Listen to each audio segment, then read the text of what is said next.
First observed in 2003, the International Day to End Violence Against Sex Workers was founded by Dr. Annie Sprinkle and SWAP USA. The International Day to End Violence Against Sex Workers is observed annually on December 17th by sex workers, their advocates, friends, families, and allies. Originally conceived as a memorial and vigil for the victims of the Green River Killer in Seattle, Washington, U.S., it has evolved into an annual international event. The day calls attention to hate crimes committed against sex workers worldwide, as well as the need to remove the social stigma and discrimination that have contributed to violence against sex workers and indifference from the communities they are a part of. Sex worker activists also state that custom and prohibitionist laws perpetuate such violence. The majority of violence against sex workers is not just violence against sex workers. It's also violence against transgender people, people of color, women, drug users, undocumented people, disabled people, people experiencing homelessness, and poor women. We cannot end the violence against sex workers without also fighting racism, specifically anti-blackness, transphobia, xenophobia, horophobia, stigma, and the criminalization of drug users. It's time to change the social perception that she wasn't a person, she was a prostitute. No one wants to feel a sense of community and sameness with her. She was something other than us, and therefore we don't need to feel fear or grief at the fact or matter of her death. It's time to change this perception. It is time to remember and mourn those we have lost. It's time to continue fighting for the safety and rights of sex workers. We're going to begin this memorial with a poem by Thea Forstrom titled Wild Woman Sisterhood. It was not witches who burned, it was women. Women who were seen as too beautiful, too outspoken, had too much water in the well. Yes, seriously. Who had a birthmark. Women who were too skilled with herbal medicine, too loud, too quiet, too much red in her hair. Women who had a strong nature connection. Women who danced, women who sung, or anything else really. Any woman was at risk of burning in the 1600s. Sisters testified and turned on each other when their babies were held under the ice. Children were tortured to confess their experiences with witches by being fake executed in ovens. Women were held underwater, and if they float, they were guilty and executed. If they sunk and drowned, they were innocent. Women were thrown off of cliffs. Women were put in deep holes in the ground. The start of this madness was years of famine, the war between religions, and lots of fear. The churches said that witches, demons, and the devil did exist, and women were nothing but trouble. As we see even today, there is often a scapegoat created, and the chaos escalated in Sweden when the Bible became law, and everything that did not line up with what the church said became lethal. The Bible fanaticism killed thousands of women. Everything connected to women became feared, especially her sexuality. It became labeled as dark and dangerous and was the core of the witch trials throughout the world. Why do I write this? Because I think the usage of words is important, especially when we are doing the work to pull these murky, repressed, and forgotten stories to the surface.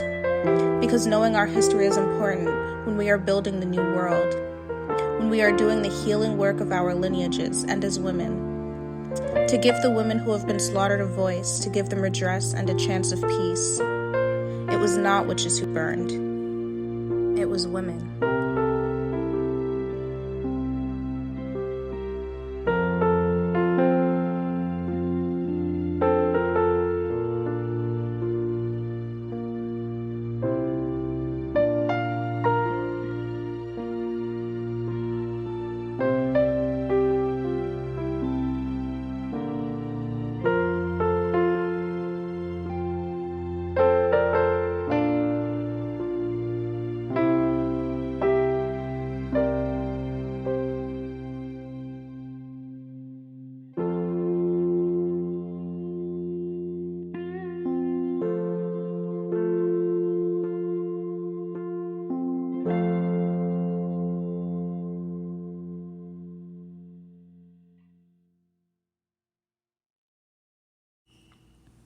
Tioni Theus, age 16, who was shot and murdered in LA. Sahui Fang, age 45, who was shot and murdered in Albuquerque. Captivating Corey, age 62, who passed away from a heart attack in LA. Michaela Faulkner, age 24, who lost their battle to suicide in Portland.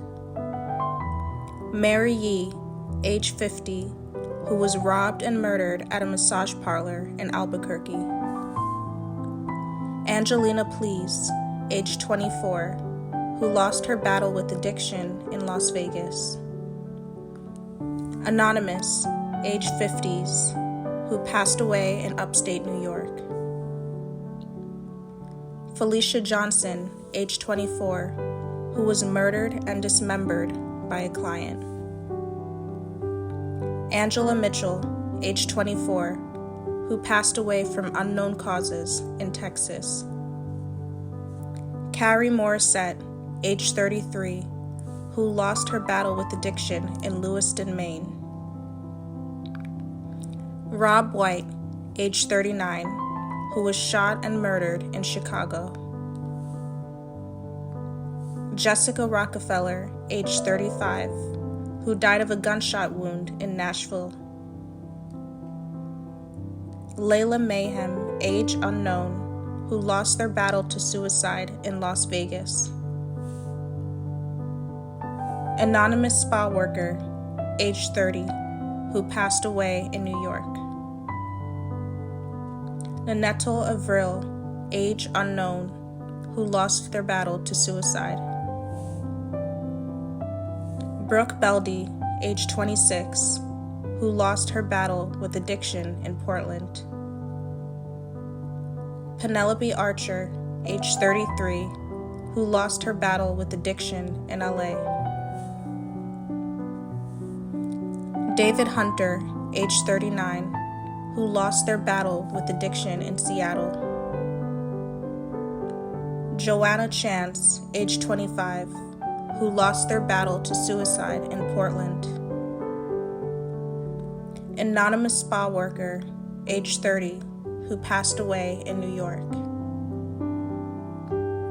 Carol Lee, age 71, who passed away from cancer in San Francisco.